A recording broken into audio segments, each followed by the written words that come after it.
Good afternoon po mga mamamayan. Ngayong hapon pong ito ay may bisita po ako, si Mama Yeps. Mama Yeps, pasok po.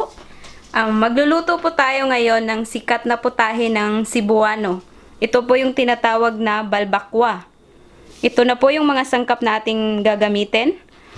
Unang-una po itong ating beef oxtail o buntot ng baka. Tapos meron din po tayong yung beef feet or yung paa ng baka. Tapos itong beef ribs, dinagdag ko na lang po yan kasi pag merong iba na ayaw ng buntot, so mas maganda yung may mga laman-laman po tayo. Tapos gagamit po tayo ng tomato sauce or tomato paste, peanut butter, pork and beans, Sprite, ground black pepper, asin, spring onions, red bell pepper, black beans, sibuyas na pula, luya, bawang, at saka itong ating beef cubes. So optional lang po yung beef cubes kung gusto nyo pong maglagay. Yan na po lahat yung ating mga ingredients. Unang-una po natin gagawin ay igigisa po muna natin itong ating mga sangkap. Gagamit din pala tayo ng olive oil or any cooking oil. Yan, maglalagay lang po tayo ng kaunti.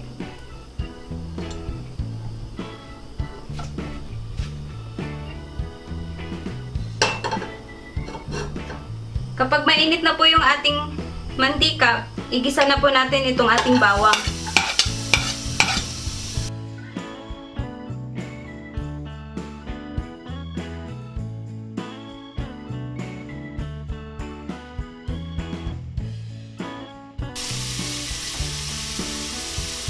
Ngayong medyo mabango na po itong ating bawang, pwede na po nating isunod itong ating sibuyas na pula.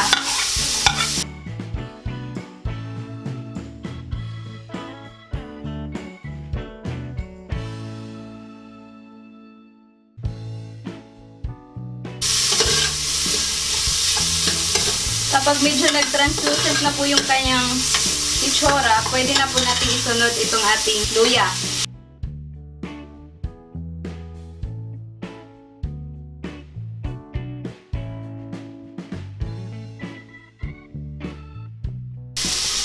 Ngayon po, ilagay ko na po itong ating red bell pepper.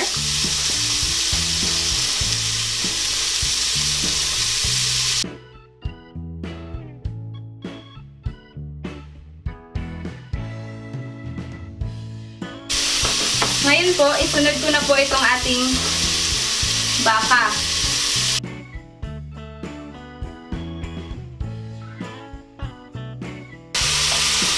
Alalambutin po natin po siya. So, ang gagamitin ko ngayon itong pressure cooker para mas makakatipid po tayo ng oras sa pagpapalambot. Mga nasa 30 to 40 minutes lang po ito. Pero kung wala po kayong pressure cooker, aabutin po tayo ng mga 1 o hanggang 2 oras sa pagpapalambot. Ngayon po, lalagyan na po natin siya ng tubig.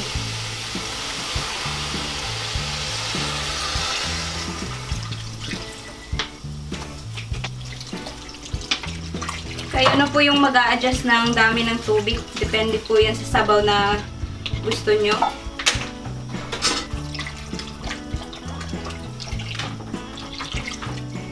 Okay na po siguro yan.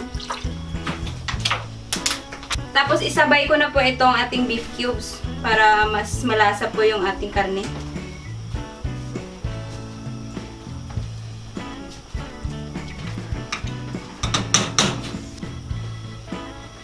Ngayon po, tatakpan na po natin siya para atin po itong palalambutin. Ngayon po, ito na po yung hitsura niya pagkatapos nating napalambot ng mga 1 oras. So, nilipat ko na po siya dito sa ating kawali dahil maliit po yung pressure cooker namin. Ayan. Ngayon, dagdag po ako ng sabaw. Kasi mas lalapot pa to mamaya pag dagdag natin ng ibang mga sangkap. Ayan.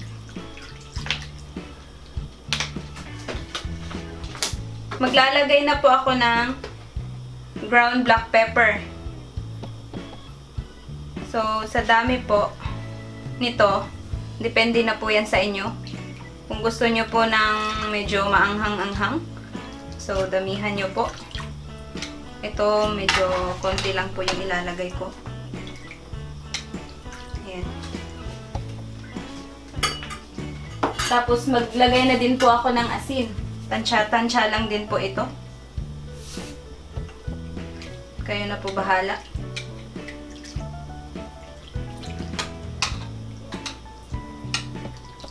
Ayan. Papakuluan po muna natin siya. Ngayon pong kumukulo na, ilalagay na po natin itong ating tomato sauce. So, mga kalahati lang po yung ilalagay ko dito. Ayan. Sahaluin lang po natin.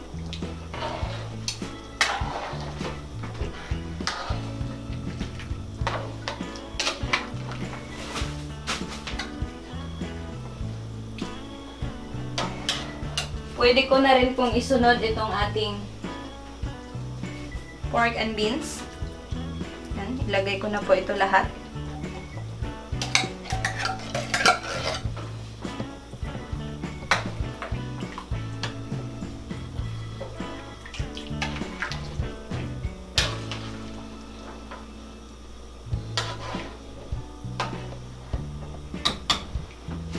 Tapos, lalagyan po natin ng kaunting black beans.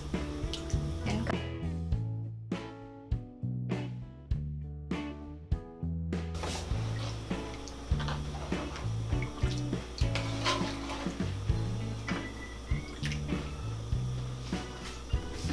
Ngayon po, isusunod ko na po itong ating peanut butter. 2 tablespoon po yung ilalagay ko. Para mas lalong lumaputi po yung ating sabaw.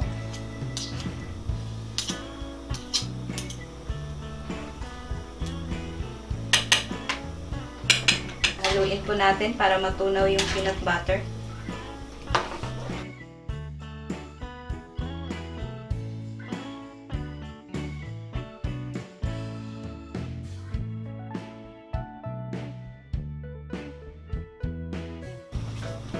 Ngayon naman, lalagyan na po natin siya ng ating Sprite para mag-balance po yung kanyang tamis at saka yung asim ng ating tomato sauce.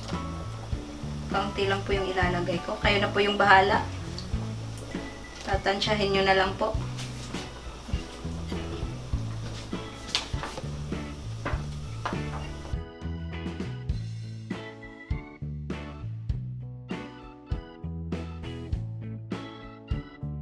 Tinikman ko po, pero matabang pa po siya. So, ilalagay ko na lang po ito lahat, itong ating black beans.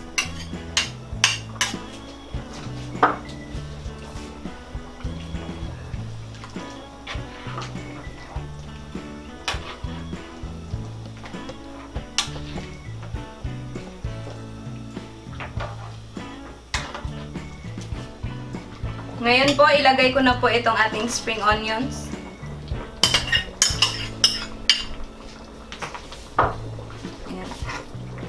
So, ito na po yung pinakalas na ilalagay natin. Ito na po. Luto na po itong ating balbakwa.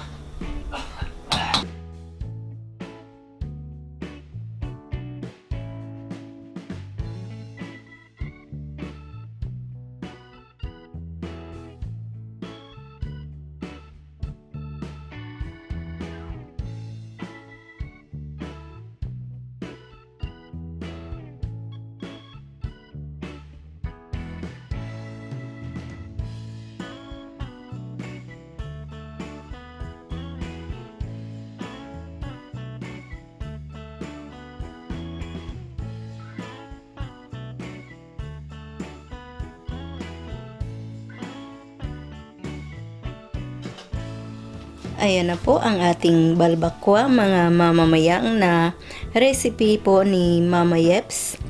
Sana po ay itry nyo ang recipe niyang ito at sana ay magustuhan nyo. Sana mag-subscribe at mag-like po kayo at maraming salamat po sa inyong panunood. Ito po ang inyong Ate Mayang na nagsasabing, mabuhay!